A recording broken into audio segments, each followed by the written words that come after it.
The BWA era has started here at Celtics Media Day. Right. You got the deepest bench, arguably the deepest bench in the league. I mean, we knew the depth is real about the Celtics team heading into the regular season, but now they officially have a title to it.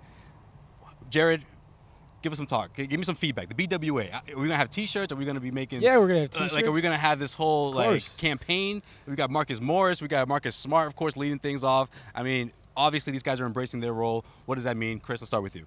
Yeah, I mean, it means we're going to have some unreal T-shirts. If we get some BWA T-shirts with all their faces on it, it's going to be absolutely perfect. But again, it's what we talked about with Jeff Goodman earlier. These guys are buying in. It's guys who could be starters on other teams, but they're buying into their roles as a bench player because they know down the road it's going to pay off. And again, it's buying into Brad Stevens' system, not skipping any steps. It's these repetitive statements that all these guys are making, but it's clear that they're buying in. So that's the most important part. I mean, the BWA is going to bring a lot of offense. I don't think there's any question about that. Rozier is trying to be like a 20-point scorer this year. I think he's going to really gun for that. Marcus Morris, there's never been a shot he's ever not taken his entire life. But you're right. The big theme of the day, I think, was defense.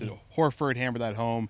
Stevens started the day kind of making that the kind of theme for the entire day, that for them it's all about really locking in not just on like their actual defensive execution, but in practice, kind of building a culture based on defense. Right. This team last year, they were obviously the best team overall defensively, although I think Utah maybe was better, but their offense wasn't that good. And especially for the second unit unit's expected to now have the offensive capability and the firepower that they're not going to have those lulls. And I think that's where it really enhances the defense, because the defense falls off when you're falling behind. You're gunning, you're taking shots earlier in the shot clock. Having that strong second unit, I'm assuming Gordon Hayward is probably going to run point a lot of the time with Terry Rozier and Marcus Smart out there in the second unit.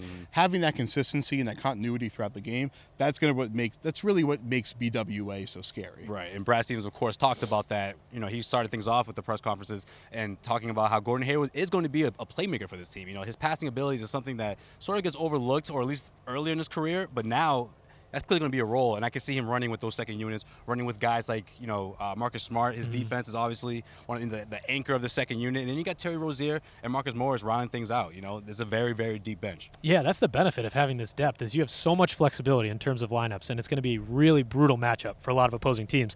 And like Jared said, that offense is not going to be an issue like it was last year. At least we can hope. We think, yeah, as of now.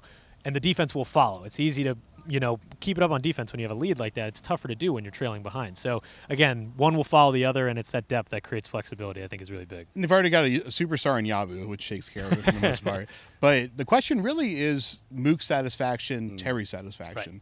Right. Are they gunning when they get out there because they want to get their buckets? Does that create disharmony? You know, Morris is all smiles right now.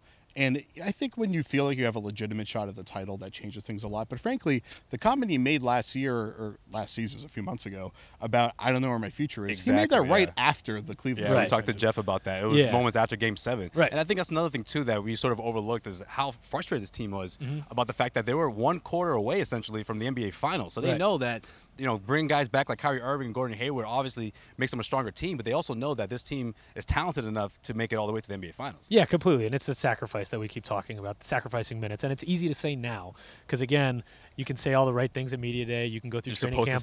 But, you know, 2 months from now, when you're getting your minutes cut, guys like Marcus Morris and Terry Rozier, it's going to be interesting to see how they respond to that. And that will be the ultimate test, I think. But, again, it's that depth and that flexibility and how much they're really willing to sacrifice that's going to determine BWA's role on this team. Let us know what you think in the comment section. Is BWA going to be the best second unit in the NBA? Do you see these guys ultimately complaining about their roles? Guys like Marcus Morris, Marcus Smart, let us know what you think. CLNS Media.